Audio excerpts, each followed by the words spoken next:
పహల్గాం దాడి తర్వాత దేశవ్యాప్తంగా ప్రజలు పాకిస్తాన్, అక్కడ ఉన్న ఉగ్రవాదులపై చాలా కోపంగా ఉన్నారు. దేశం మొత్తం ప్రస్తుతం ప్రభుత్వం నుంచి ప్రతిస్పందన కోసం ఎదురుచూస్తోంది. సోషల్ మీడియాలో ప్రజలు పాకిస్తాన్పై దాడి చేయాలని డిమాండ్ చేస్తున్నారు. అదే సమయంలో ఉగ్రవాదాన్ని దాని మూలాల నుంచి నిర్మూలించాలని కోరుకునే కొంతమంది వ్యక్తులు ఉన్నారు.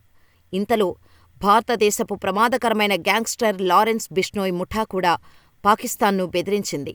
ఈ నేపథ్యంలో గ్యాంగ్స్టర్ లారెన్స్ బిష్నోయ్ పేరు పైన ప్రపంచ మోస్ట్ వాంటెడ్ ఉగ్రవాది లష్కర్-ఏ-తోయిబా చీఫ్ హఫీజ్ సయీద్ను లేపేస్తామంటూ సోషల్ మీడియాలో ఓ పోస్టు హల్చల్ చేస్తోంది. అతడి తలపైన కోట్ల రూపాయల రివార్డు ఉందని మాకు తెలుసు, కానీ అతడి తల విలువ మా లెక్కల్లో కేవలం ₹1,00,000. ఇక హఫీజ్ సయీద్ మా దేశంలోని అమాయక పౌరులను హతమార్చాడు. ఇక అతడిని ఎట్టి పరిస్థితుల్లో వదిలే ప్రసక్తే లేదు అంటూ ఆ పోస్టుల్లో పేర్కొన్నారు. హఫీజ్ సయీద్ ఫోటో పైన రెడ్ ఇంకుతో ఎక్స్ మార్కు పెట్టారు. బిష్నోయ్ గ్యాంగ్ బెదిరింపులతో పాకిస్తాన్ బెంబేలెత్తిపోతోంది. అయితే ప్రస్తుతానికి ఈ గ్యాంగ్ లీడర్ బిష్నోయ్ జైల్లో ఉన్నాడు. కానీ ఇంతటి అనుచరులు మాత్రం బయటే ఉన్నారు. ఈ గ్యాంగుకు చెందినవారు పాకిస్తాన్ దేశంలోకి ప్రవేశిస్తారని, హఫీజ్ సయీద్ను తప్పకుండా మట్టుబెడతారంటూ ఆ పోస్టులో వెల్లడించారు. 26/11 ముంబై ఉగ్రదాడుల మాస్టర్ మైండ్ హఫీజ్ సయీద్ ఉగ్రవాది. ఇతడి పేరు ఎన్నో దాడుల్లో ఉటంకించబడింది. పుల్వామా ఉగ్రదాడి కూడా ఇతడి పనే. హఫీజ్ సయీద్ అంతర్జాతీయ ఉగ్రవాదిగా పలు దేశాలు ప్రకటించడమే కాకుండా అతడి తలపై 100 కోట్ల రివార్డును ఉంచాయి. అయితే ఈ ఉగ్రవాది పాకిస్తాన్ దేశంలో స్వేచ్ఛగా తిరుగుతున్నట్టు వాదనలు ఉన్నాయి. అయితే పాకిస్తాన్ మాత్రం హఫీజ్ సయీద్ను జైల్లో పెట్టినట్టు చెబుతుంటోంది. కానీ హఫీజ్ మాత్రం అక్కడక్కడా బహిరంగ సభల్లో మాట్లాడుతూ కనబడుతుంటాడు. దీంతో అతడికి పాకిస్తాన్ సకల సౌకర్యాలు కల్పిస్తూ పోషిస్తుందనే ఆరోపణలు వినిపిస్తున్నాయి. ఇక ఇదిలా ఉంటే ఈ దాడి జరిగినప్పటి నుంచి లష్కరే చీఫ్, మోస్ట్ వాంటెడ్ ఉగ్రవాది హఫీజ్ సయీద్కు పాక్ ప్రభుత్వం భద్రతను భారీగా పెంచింది. గతంలో కంటే 4 రెట్లు అధికంగా భద్రత కల్పించటంతో పహల్గాం ఉగ్రదాడిలో పాక్ పాత్రపై తేట తెల్లమవుతోంది.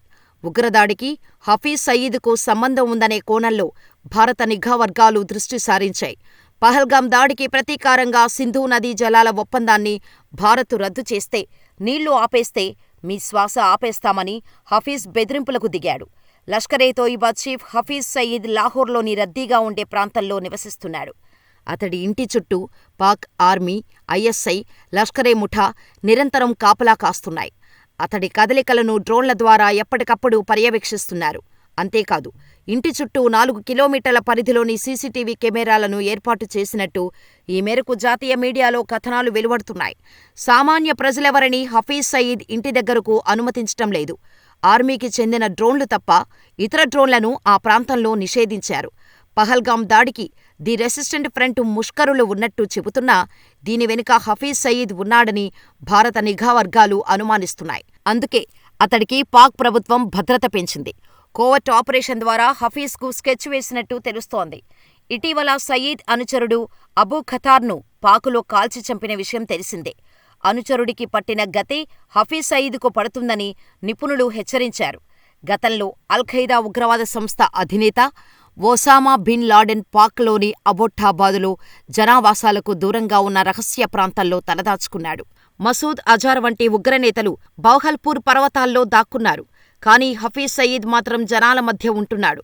దీనివల్ల దాడులు చేస్తే సాధారణ ప్రజలకు నష్టం జరుగుతుందనే ఉద్దేశంతో పాక్ ఇలా చేస్తోంది. ఇది పాక్ కుట్రపూరిత ఆలోచన అని తెలుస్తోంది. పాకిస్తాన్ ప్రభుత్వ కస్టడీలో సురక్షితంగా ఉన్న హఫీజ్ ఉగ్రవాదానికి ఆర్థిక మద్దతు కేసుల్లో దోషిగా తేలి మొత్తం 46 సంవత్సరాల శిక్ష అనుభవిస్తున్నాడు.